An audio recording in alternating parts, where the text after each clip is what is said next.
In the winter season, around December 25th, the people celebrated the winter solstice. And those of you who have lived in the north, I'm coming from Toronto, Canada. There's 4 seasons, not 2 or 3 like you have here. There's 4 seasons. And these 4 seasons in Canada are very distinct seasons, although El Nino and La Nina are changing that also. But they're very distinct seasons. And so within these seasons, there are certain high points or low points. And the solstice time is the time when the essence of the season comes about. And so the winter solstice would come about somewhere between December, in December, from December 21st, and it goes all the way to around January 6th or so. And so the people of the north would celebrate different holidays, have different occasions based upon the winter solstice. Put yourself in the northern countries. I went to Norway and spent some time with the Muslims in Oslo. May Allah subhanahu wa ta'ala help them. They're really far up north. And also I had the chance to go to Alaska, and there's Muslims in Alaska. Now, when we were there in the summertime, and it was time for Salat al-Maghrib, and we looked outside, and the sun was still out. Somebody looked at his watch and he said, well, that's sunset, and it's time to make Maghrib. So we made Salat al-Maghrib that is normally made with the sunset according to the watch, and the sun was out. The time for Isha, they looked at their watch again. It's supposed to be darkness of night according to the fiqh. They looked at their watch and they said, it's time for Isha. We made Isha and the sun was out. Around 1 o'clock at night, I looked at my watch and realized it's time to go to bed, but the sun was out. And so in those parts of the world, you are in a situation where, for the Muslims, you make taqdeer. And the fuqaha have told us that you can use the closest reasonable city for your base, or you can use Mecca al-Mukarramah. And some different fuqaha have used different positions. Where I was, they used Seattle, Washington as the base of their time where they were in Alaska. What is important though is that in the wintertime, there is a period where there is no light. You are literally in darkness 24 hours of the day. And this stretches for a period of time. Now, could you imagine if you're living in Alaska, or living in Canada, or living in Norway, and you don't have central heating, and the cold is outside, it's darkness around you, people are dying from disease, it's a terrible time, and every family would probably lose somebody, or they would know of somebody dying from the cold and disease during that season. This is the winter solstice.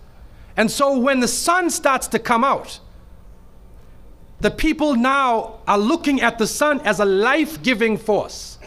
And so during that time, a number of ceremonies were held in northern countries. In the far north was the Feast of the 12 Nights, which stretched from December 25th to January 6th. Also in ancient Greece, there was the Bacchanalia, which was held for their god Bacchus, the god of wine and sport and play. The Romans had the Saturnalia for their god Saturn, their main sun god Saturn. And so you find during these times that the people held ceremonies in the north. They would burn bonfires. The light was important, the fire, because the fire represents the light, the life-giving force for those who worship nature. Also in the north, they recognized that there was one tree that despite the cold would still remain alive. The evergreen tree, the fir tree.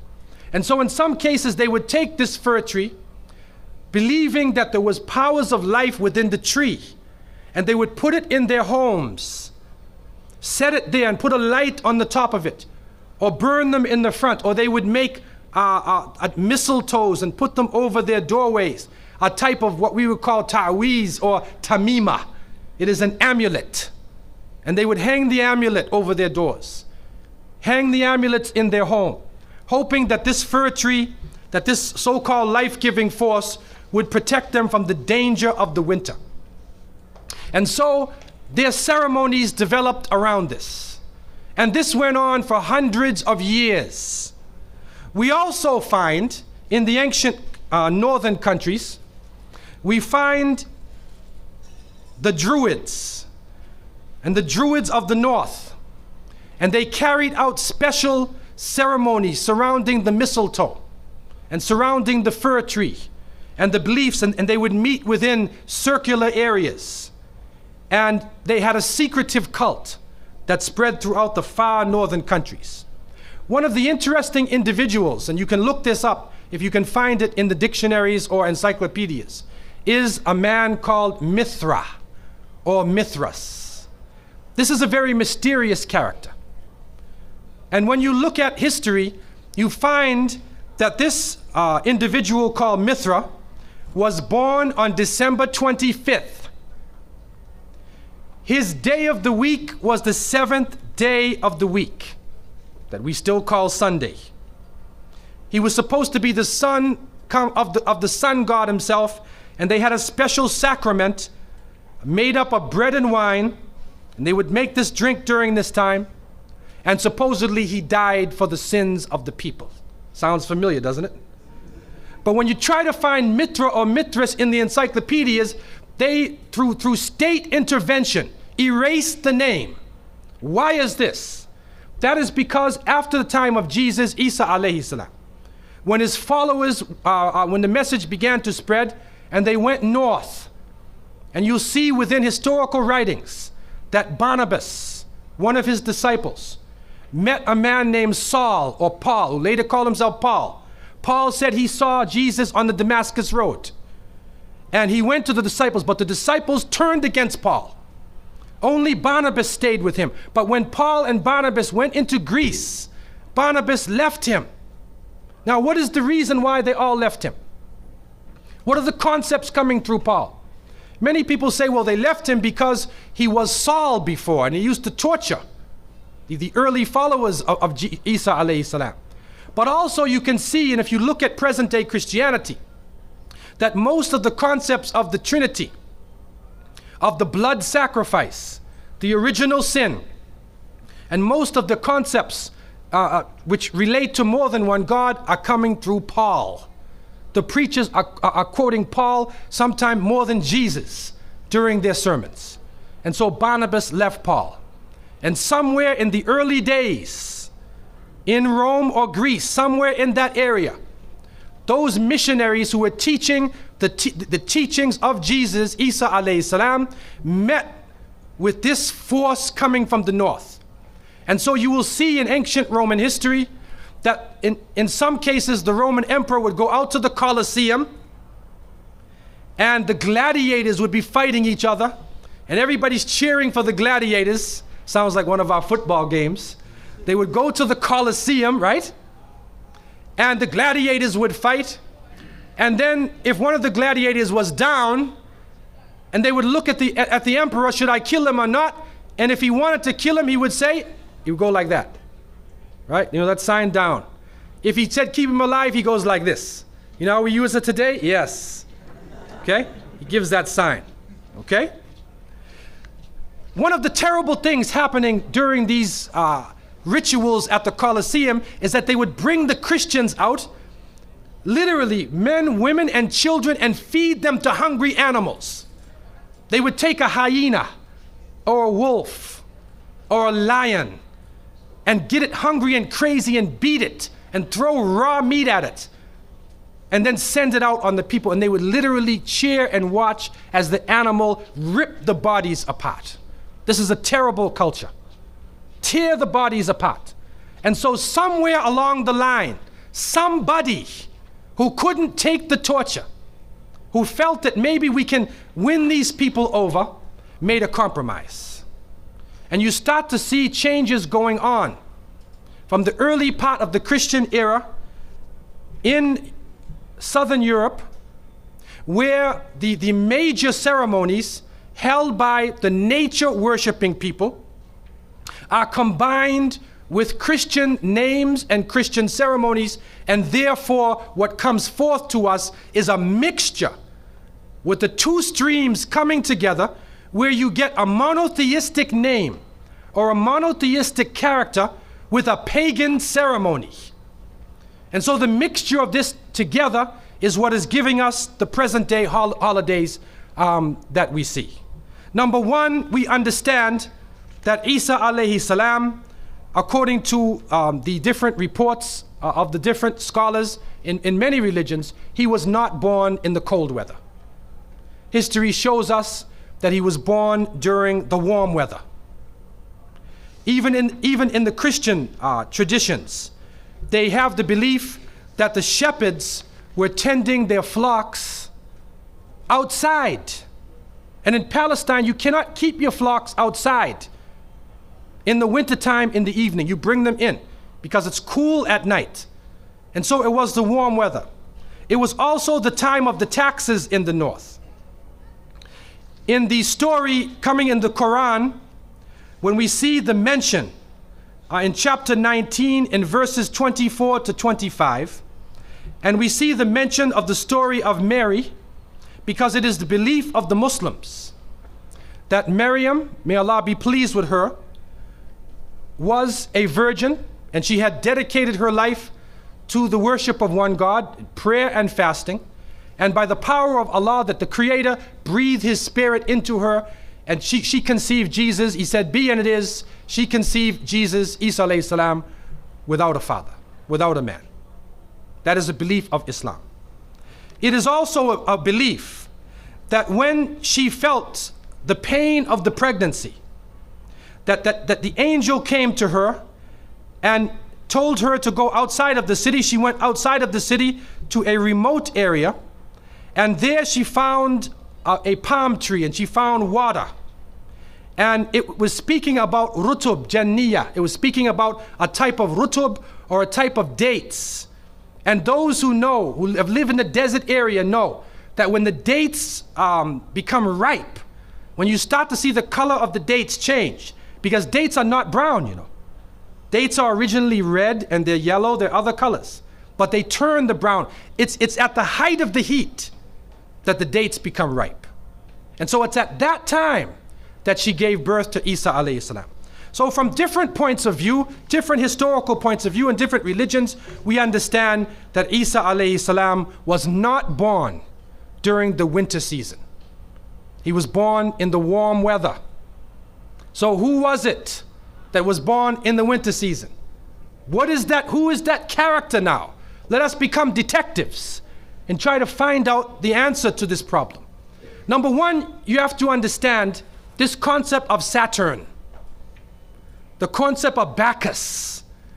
When they are portrayed by the different artists who drew pictures of them, or the sculptures, they're usually portrayed as a heavy-set man with a white beard. And when in the Sistine Chapel, Michelangelo drew his picture, you could see the long flowing beard, and there are actually pictures of this man on a sled being drawn by snakes with wings. Snakes with wings. Snakes do not normally fly. But in this case, the snakes have wings, and the heavy-set man is on his sled being drawn by these flying animals. Sound familiar to you now, doesn't it? He's being drawn by the flying animals. He's performing miracles. He's coming out on December 25th, which is not the birthday of Isa alayhi salam, has nothing to do with Christianity. It is the time of the Bacchanalia and the Saturnalia, and he is representing riotous fun, drunken revelry. And so what happens on Christmas, the Christmas season, especially in America, people today are not even thinking about Isa alayhi salam. They're not even thinking about Jesus. They're looking how they can get drunk. On Christmas, what is going on? In the Caribbean and many parts, if they offer you a Christmas pudding or Christmas pie or Christmas drink, watch out. Because it's probably laced with rum or wine. That's the spirit of the season. Now, this riotous occasion that was going on went so far that the Christian church banned it. And the Church of England, according to historical sources, actually banned it all the way to 1647. It was prohibited in England to celebrate Christmas because they saw Christmas as being a pagan holiday. This is an official position taken by the Christian church, the Church of England, who were known at that time as Puritans. What happened was an individual was superimposed. A name was superimposed. We hear about the name of Saint Nicholas. Saint Nicholas. Now, according to some historical reports, Saint Nicholas was a Christian bishop who lived in the 4th century in Asia Minor, which is now known as Turkey. He was a very thin man, very austere. He used to spend his time in prayer and fasting, and he loved children. And he spent his time dealing with children. And because of this now, his name, some believe, was imposed upon that day, and Saint Nicholas or Saint Nick comes into that position as being the main man of the day. There's another concept, which is even deeper than that. And that is that Saint Nicholas himself is actually coming from the ancient writings of Beowulf. And in these writings, which are done in the Scandinavian region, we find the name Nick or Nickel or Nicker. He was known as a demon, the demon of the north. He was known as the evil spirit of the north, the name of Odin, the evil principle. And so in Germany and in many of the northern countries, the people actually looked upon this so-called Saint Nick as being an evil force, and they would tell their children in the wintertime, don't go outside, because if you do, Nicholas will come along, Nickel will come along, he'll capture you, put you in his bag, and take you away. And so they used it as a negative concept. In Isaiah, in what is left of the Bible, in chapter 4, in 14:13, the devil is known as the prince of darkness. And it is an understanding that his throne, the seat of his power, is in the north. Somewhere in the north is the seat of power of this evil. And so the Germans also, when they depicted this Nicholas, or this Pelsnickel, as they would say, Pelsnickel in German, it means a furry devil. When they depicted him, they depicted him as a man with red fur. He had red fur coat. And his base was in the north, and he was the essence of evil. And the Church of England till 1647 took the position that this celebration could not go on. So what we are actually seeing is that the Christmas occasion was actually the time of evil. It was the time of the belief in the Saturnalia and the Bacchanalia. And because of this, they shifted the occasion to New Year's Eve. They shifted all of their feelings and their merriment and their evil to New Year's Eve. Now, before we go to that, looking back at Christmas, what is happening now in Christmas season? I don't know what goes on in Miami, but in the northern cities, on Christmas occasion, they put lights around and Santa Claus parades. Do you have a Santa Claus parade here? They have Santa Claus parades, and St. Nicholas is outside, and he's in the streets, and everybody's talking about St. Nicholas, and the poor children are taught that St. Nicholas is going to come down your chimney. Most people don't have chimneys in Miami anyway, but a 350-pound man is going to come down your chimney and bring you presents and keep his clothes white and red, and go to all of the homes in the area and put presents in your stockings and put presents under your tree, and then fly back out into space. And the poor father who sweat and toiled all year to get you the presents, gets no credit for the present given to the child. St. Nicholas comes down the chimney, gives you this present, flies off into the night. And many of us were raised thinking, believing in this. Some of us would sneak into the night and look and see our father putting the present under the tree. We knew what he was doing anyway. But you went along with it, and the people say, well, you know, it's Christmas. Don't you like to have fun? You want to stop the children from having fun? What kind of people are you? But what are you teaching the children? You are using the name of Jesus, using the name of Isa alayhi salam, and you are using a figure who historically is the devil. The devil himself, wal-iyadhu billah. They are using his figure, and he has now taken over the Christmas season. Christmas now to most people means materialism. You have to buy presents for your cousins and your friends, and you got to buy about 34 presents. And you find that most American people are in debt for 6 months after Christmas. Now, where is Jesus? You get drunk, you fight, you lose all your money, the stores raise their prices. Isa alayhi salam is described as a very humble person. Most of the time he didn't wear shoes, only 1 or 2 changes of clothing. A very simple person eating very simple food, fasting most of the time. You see what is going on? There are 2 streams now, a stream of polytheism, a stream of monotheism, and now the polytheism, the materialism, is overtaking the monotheism and standing in the way and taking over our society. And some foolish Muslims coming along from outside of in their country say, well, I just want to be an American. I want a tree too. So I said, one of the brothers said he had a Christmas tree in his house. He came for, I said, brother, do you know what the tree stands for? He said, no. Okay, I'll get a palm tree with dates. I'll make it halal, a halal Christmas tree. But brother, you have to understand what it means. You have to understand what it means. Number one, the Prophet ﷺ, when he spoke about, he talked about ar-ruqya, wa tama'im, wa tiwala. He said all of these things are shirk. That if you hang amulets thinking that this ta'weez or this amulet is going to protect you from something, then you are actually giving power to the creation of Allah and taking it away from the Creator. If you think that by making some spells, going to a magician and asking them to put a spell on someone, you want to get married, so you go to the Sahir and say, put a spell on Ali, I want to marry him. Put a spell on Zainab. What kind of marriage are you going to have if you go to the magician?